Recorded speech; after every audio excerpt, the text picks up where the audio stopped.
I just get one thing out of the way first. Yeah, okay, it's just, you know. That's dropped. Oh god. No! I'll use my man powers, Eric.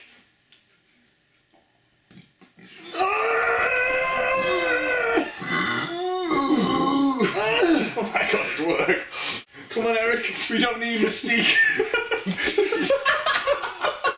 That has to be the intro.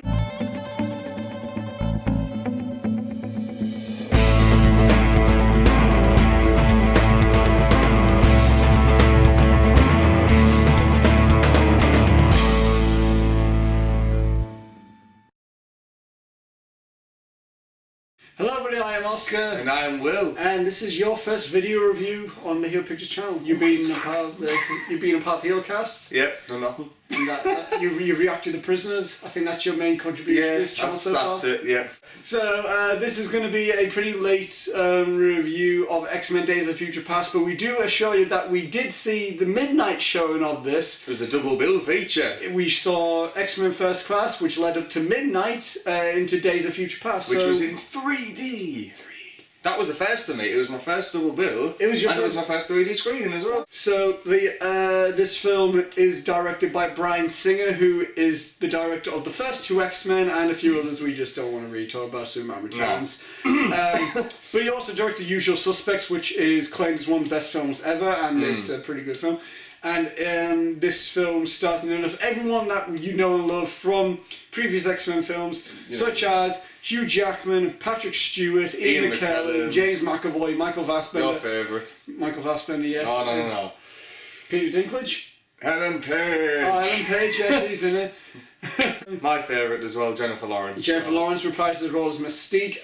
This also features a few new faces, such as Peter Dinklage as Trask, who is from Game of Thrones fame. And the basic premise of this film is that the Sentinels created by Trask... Yes, they finally featured them. ...is coming to destroy all mutants. They're destroying all the last of the mutants, and it's up to Professor X and Magneto, who finally, put the ties away together and have joined forces.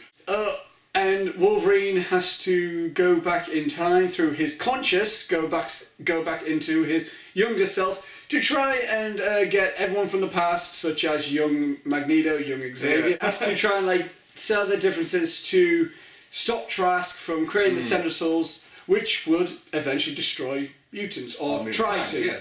Your thoughts going into this film? Well, since it was a double bill, we just literally 5 minutes prior watched First Class, and to me that's one of my favourites. I'd give that 10 out of 10 to be honest. Going into this film, this was my favourite X-Men film. Yeah.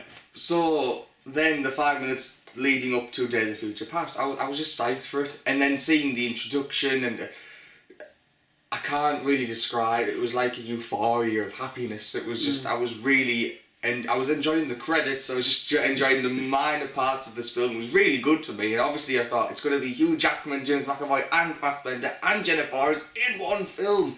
Jennifer Lawrence was recently voted by FHM as the #1 sexiest woman alive, and I think anybody would be lying to themselves if you did not vote Mystique #1 sexiest mutant of all time. You're lying to yourself. I don't know what, going into it, I was kind of thinking to myself, is this actually going to be good? It's like, it's that last little thing that, well, not last time, but it's like, that little thing, it's like, oh, is this going to, Bryan Singer's kind of had a dip since X-Men. Is it true that, going down, is he going downhill? Yeah, he's going to or is his main thing X-Men? Is that where he belongs? And I am happy to say that X-Men is definitely where he belongs. Double thumbs up. This is, in my opinion, the best X-Men film. I'm not going to say this was a flawless film, because this was not a flawless film by any means, personally, for me. There were problems. This is a time travel film. There's going to be some continuity. You're going to see some plot holes. That being said, they did a pretty good job with me not noticing the plot holes first viewing. It's obviously good, but that happens with every time travel film. That happened with me with Looper. When I left Looper, I was thinking to myself, how that would not have happened if that was... But it's like, there's obviously you don't notice it during the film, it's when you think about it afterwards, you kind of go, that's time. Back to the Future has plot holes. That's, regardless of the most beloved time travel. you're gonna when going into time travel films, you have to put all this aside.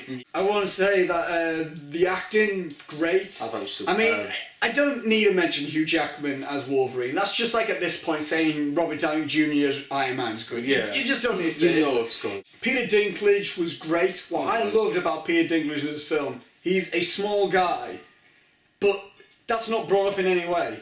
It's like he's a little person, but that doesn't matter in the story. They don't use that to their advantage. There's no joke saying, let's get the little guy. Because isn't Trask a normal sized dude in the comics from my understanding? If I remember. I think so, but anyway, they don't just go... You don't see Mystique going, I'm going to take out the little man. It's just like, I'm going to take out this guy who's a threat and everything. That being said, problems I have with Trask is that I didn't really buy his full motivations. Because he did say, I mean... I can maybe kind of understand it, but he even did in fact say, like, I respect him in a way. It's like, well, I don't understand your motive behind... I mean... Like, I don't think his full plot was, like, uncovered enough. I bought Stryker's alibi more in X2 than I did with Trask's alibi in this film. Jennifer Lawrence, in First Class, she wasn't really like a standout in any way. I feel like she was more of a passive Mystique in that film, and this one she's much more She was more teen angsty in First Class. Yeah. She's more like, but Charles, I want to help too. And he's just like... Charles like, oh, Eric. This film, she's like, you know, she's on her own. She's her own. She's a strong, independent mutant and don't need no man. So, you know, sister. Round about when First Class came out, Michael Fassbender wasn't really a breakout guy. McAvoy wasn't really big. Lawrence wasn't really big. I think within the span of time between X-Men First Class and X-Men Days of Future Past, Michael Fassbender has had Prometheus, Shame, Hunger. That was before, wasn't but he's had all 12 Years a Slave. He's had 12 Years a Slave. McAvoy, he's had Trance. He's had Filth. Jennifer Lawrence, had Hunger Games, Silver Linings Playbook, American Hustle. Since First Class and now she's won an Oscar. Since First Class, Michael Fassbender has been nominated for an Oscar.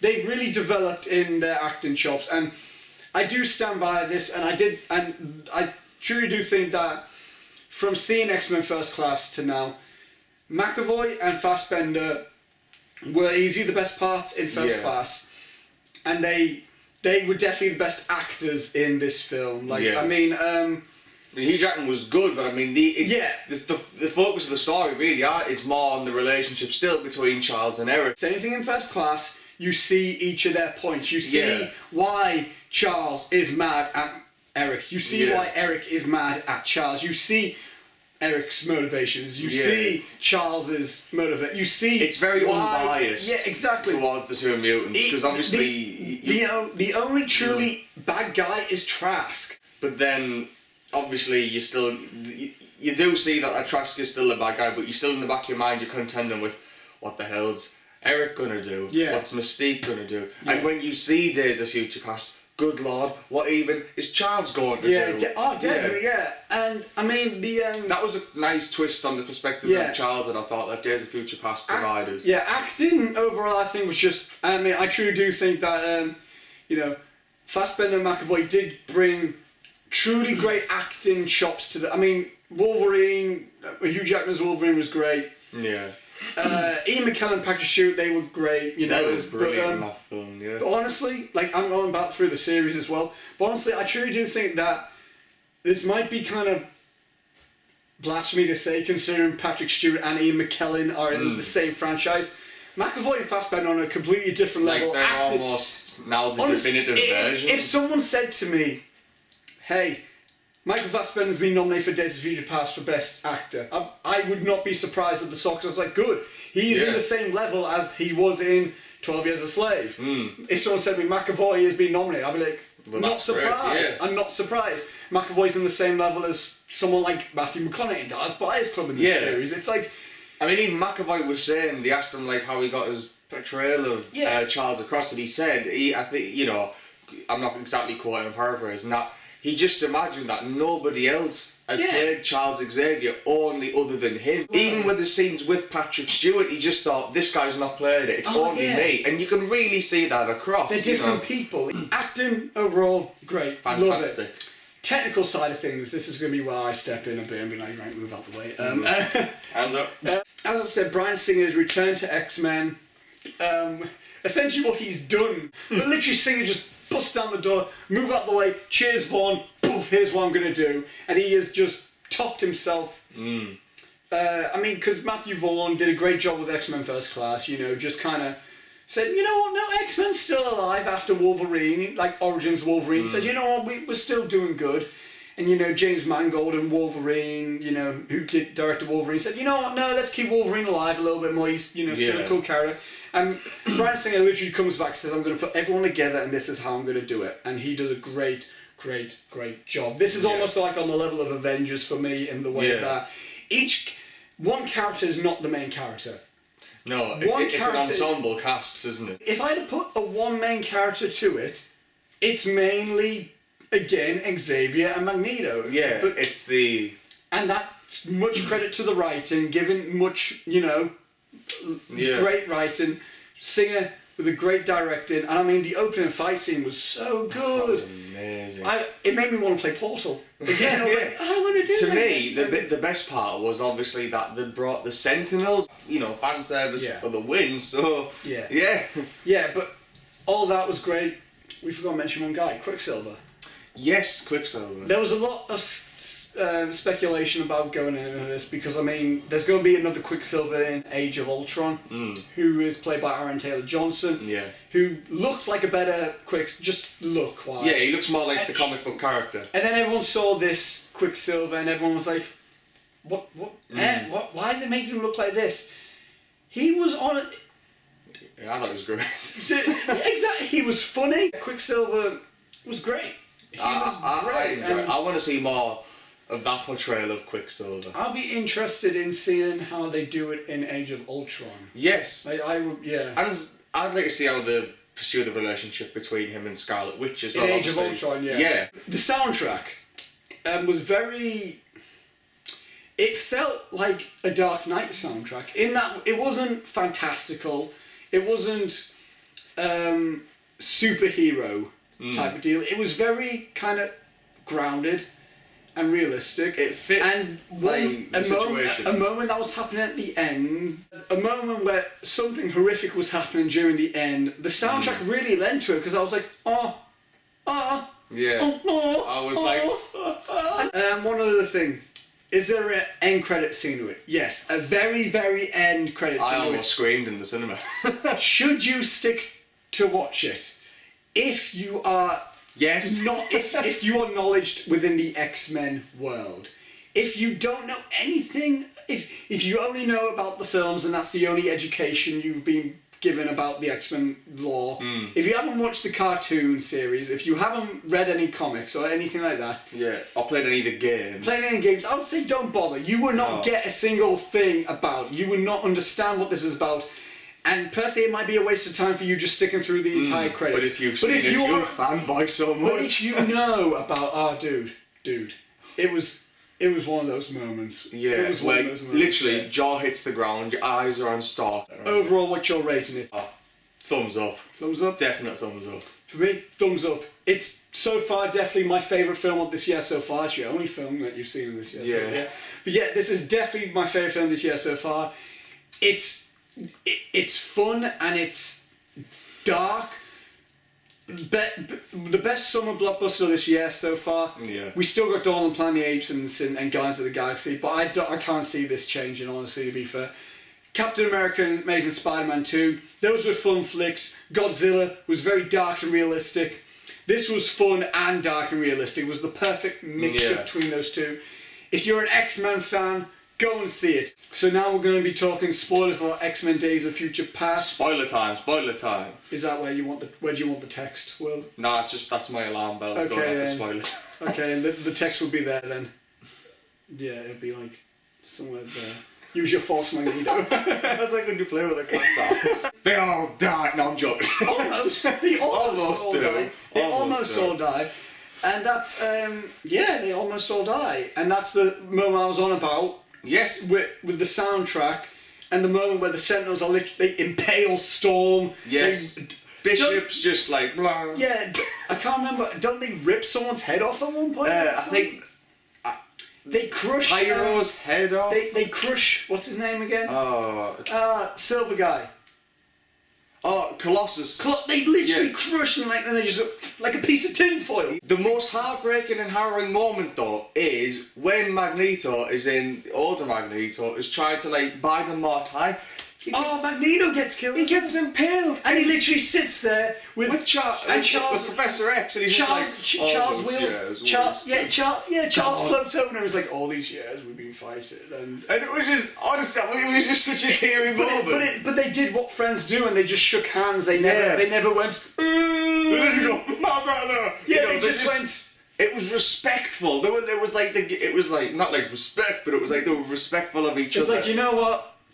We were really childish. There were some brutal moments in this film as well when Magneto, when Wolverine was trying to fight young Magneto, and what he got like a metal pole, just weaved. He weaved all like the mesh and that through Wolverine and tried to drown him. Basically, what Magneto did, he went.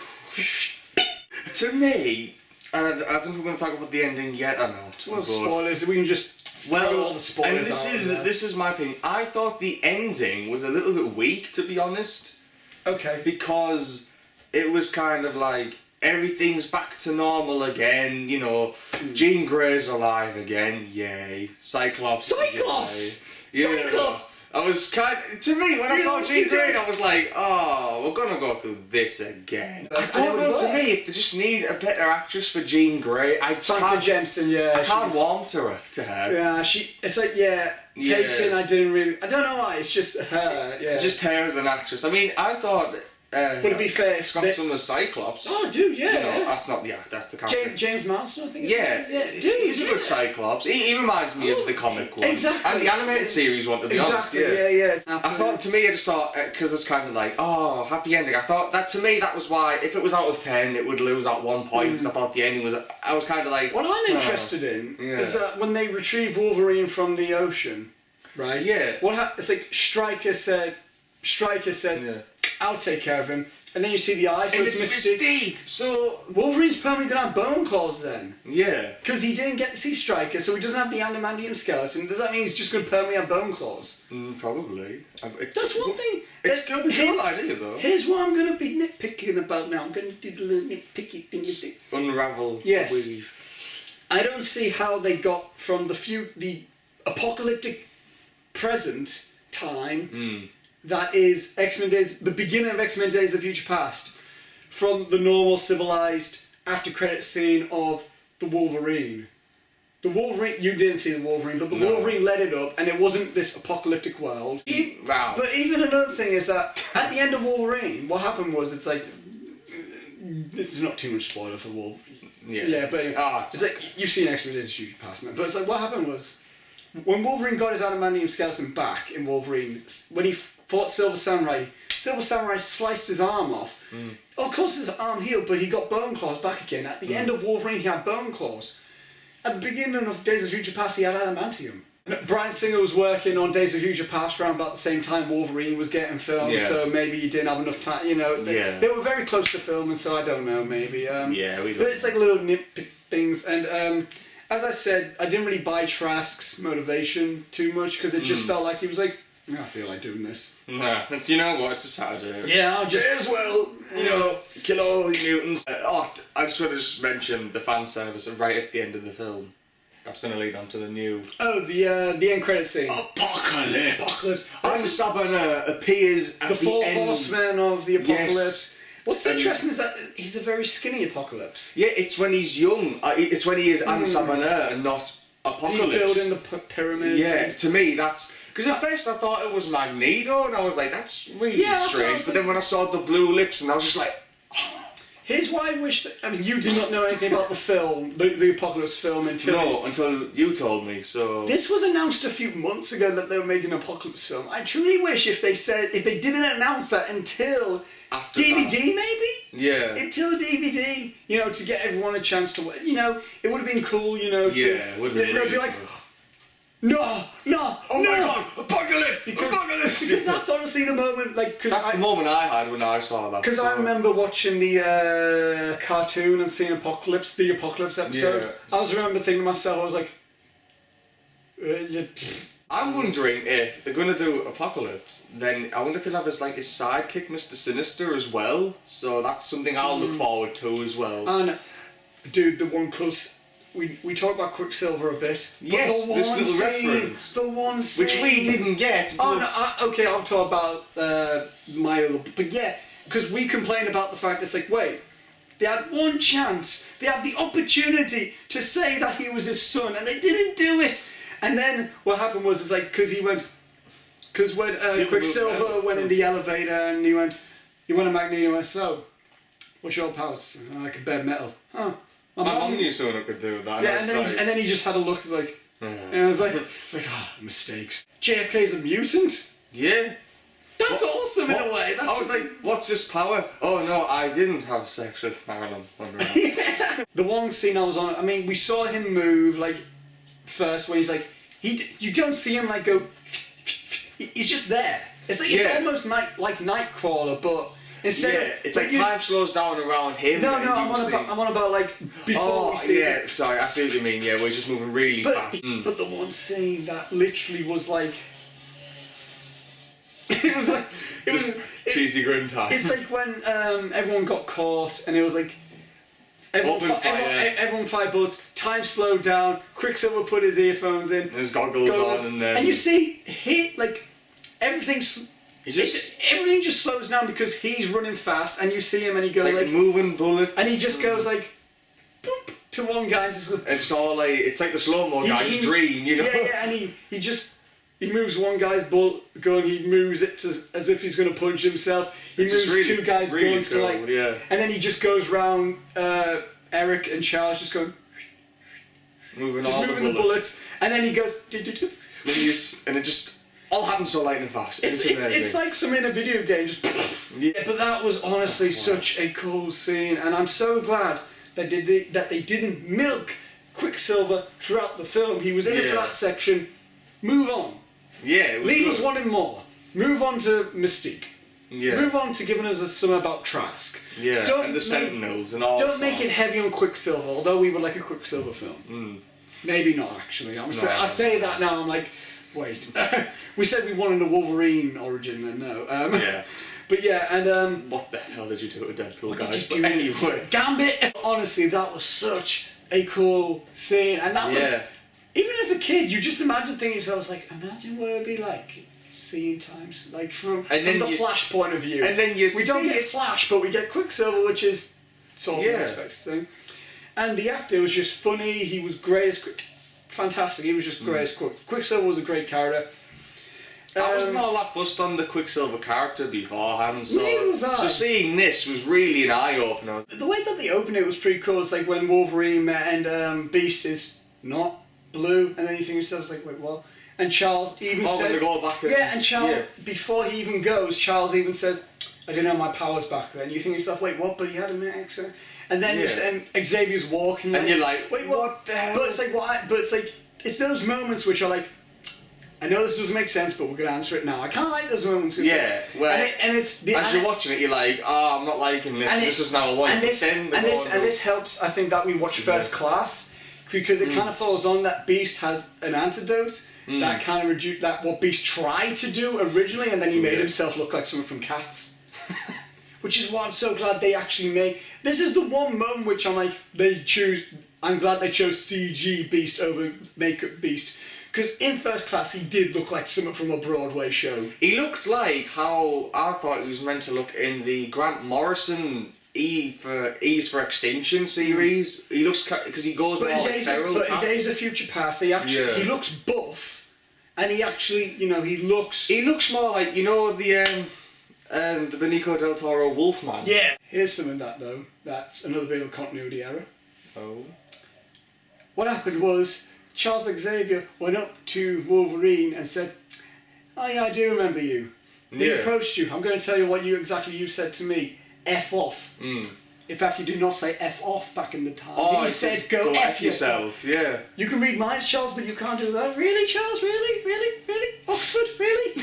What did they teach you at Oxford? Yeah, the climax was great. The moment where Charles stopped Magneto. Was it Magneto? Yeah, it was. No, it was Mystique. When she was about to shoot Trask in that moment. And he just basically said, "It's your choice, I'm not going to stop you." But, as a brother, think sister. about, and at this moment in time, this is when you're seeing everyone in the future get killed, and you're like, oh, Mystique. Please, Mystique, please. And then Trask is kind of there, just like with his puppy dog look, like, no, no. And you're like his little Jake the dog moustache. Yeah, he's like, because everyone, I like how everyone moves out of the way and doesn't protect them. No, they don't. They're just like, he did it. It's his fault. It's like the small kid in like the playground. It's like, he did it. Aww. Yeah, it's just like, wait, what? It's like, come on, guys. He does that thing where he's like, what he needed was a puppy. Yeah, it's like, oh, dinklage. But it was. I know you're trying to kill everyone, but. He's going on about we don't need the small jokes, and now it's because it's our job to do it apparently. But it was a really cool moment. To me, I don't know if it was continuity or not, because I could be totally mistaken. At the end, Mystique. Oh my God, I'm seeing. I'm James, everyone. Thank you. Same time next week. And why didn't when he was flying away doing his whole, see you later, guys. Guess which religious figure I'm meant to be. Yeah. Why didn't he just at the last moment just grab his helmet and just giggle his ass off and just fly away? You missed a chance, Eric. You missed a big chance and you ruined it. Yeah. There's so much to talk about with this film. Anyway, that's going to be our review of X-Men Days of Future Past. I feel like we've left so much out to talk about. To me, the best way to get a good view of this film is not to come to us, it's to watch the film itself. Watch it, yes. Anyway, thanks for watching, guys. We love the film. We love X-Men. The film. This is the biggest surprise. It's a big surprise in the way that I didn't think it was going to be this good. Yeah. I thought it was going to be good. I didn't think this was going to be this epic. Yeah. And I can't wait to see the way that they take the series now that they've kind of hit it. Love it. Can't wait to see where they're going to take it. Can't wait for the Apocalypse film. Thanks guys for watching. Right. Links are down below for Twitter and Facebook, and you follow us. And till next time, guys, we shall see you later. And see ya. Come on, Charles, you must fly. Yes.